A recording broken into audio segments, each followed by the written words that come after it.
बिहार की राजनीति में गर्मी तेज हो गई और इसी बीच जेडीयू के कार्यकारी राष्ट्रीय अध्यक्ष संजय झा ने नेता प्रतिपक्ष तेजस्वी यादव पर करारा हमला बोला है। उन्होंने कहा कि तेजस्वी यादव का कहना है कि मुख्यमंत्री नीतीश कुमार उनकी योजनाओं की नकल कर रहे हैं, पूरी तरह से गलत है।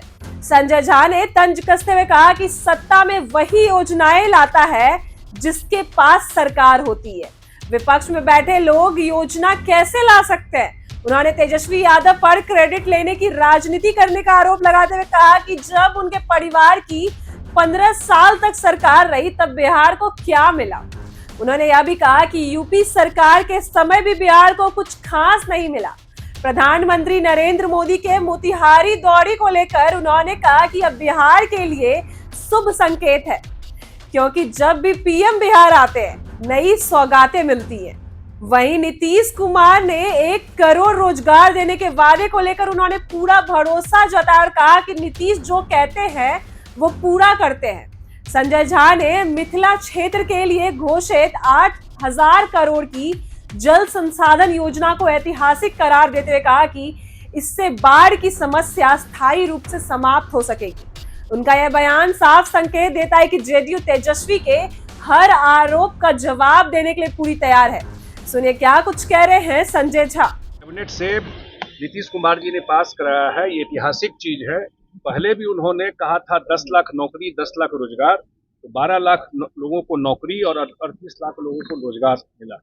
और मुख्यमंत्री जी ने कल कहा है कि कल के कैबिनेट से पास कराया है जिसमें 1 करोड़ लोगों को अगले 5 साल में नौकरी और रोजगार मिलेगा। साथ ही कर्पूरी ठाकुर जी, आदरणीय कर्पूरी ठाकुर जी के नाम पर एक स्किल यूनिवर्सिटी खुलेगा।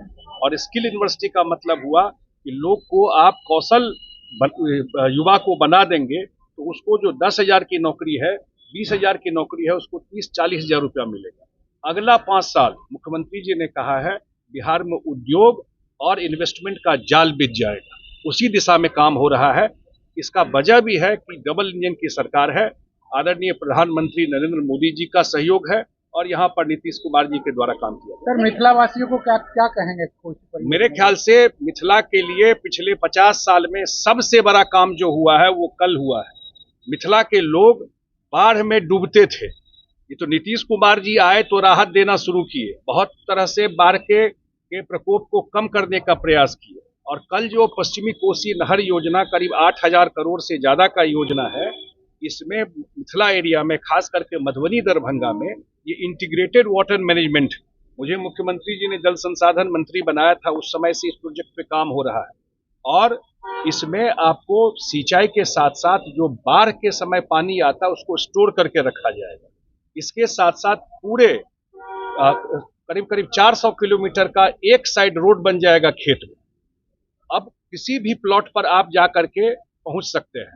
365 दिन आपको 24 घंटे पानी मिलेगा सिंचाई के लिए। जैसे हरियाणा पंजाब में खेती होती है, ऐसे ही अब मिथिला में अगले 3 साल में खेती होगी। और मिथिला से जो पलायन की समस्या है, मेजर पलायन का समस्या इससे निदान होगा, बाढ़ की समस्या का निदान होगा।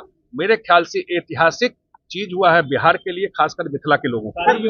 जितनी योजना आप ला रहे हैं सारा क्रेडिट विपक्ष ले जा रहे हैं, कह रहे हैं आगे आगे हम चल रहे हैं। अब आप पत्रकार हैं, आप ही बताइए, सरकार जिसका है वो लाता है कि विपक्ष के पास क्या है? जब मौका मिला तो क्या लेके आए थे?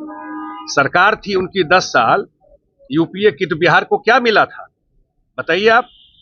काहे ने विपक्ष उस समय काम कराया? 15 साल सरकार रहा कांग्रेस और आरजेडी का, तो क्या किए मिथिला में, क्या किए बिहार के लिए? तो अपने सरकार का ना काम बताएंगे कि क्रेडिट खोर बन गया है कि दूसरे के सरकार का काम है उसमें भी घुसने का कोशिश कर रहे हैं। प्रधानमंत्री जी 18 तारीख को आ रहे हैं आपको मोतिहारी में। आदरणीय मुख्यमंत्री नीतीश कुमार जी उस मीटिंग में रहेंगे। प्रधानमंत्री का आना शुभ संकेत है बिहार के लिए। जब भी आते हैं बिहार को सौगात देते हैं। आप लोग जानते हैं कि 2024 और 2025 दोनों बजट में बिहार को एडिशनल 60,000 करोड़ रुपए का सहयोग मिला। और उनके आने से भी बहुत सारा काम जमीन पे, बहुत सारा योजना का शिलान्यास उद्घाटन होता है और पूरा बिहार प्रधानमंत्री जी का स्वागत कर रहा है जो आ रहे हैं 18 को। ऐसी ही खबरों के लिए बने रहे हमारे साथ। आप देख रहे हैं इनसाइडर लाइव।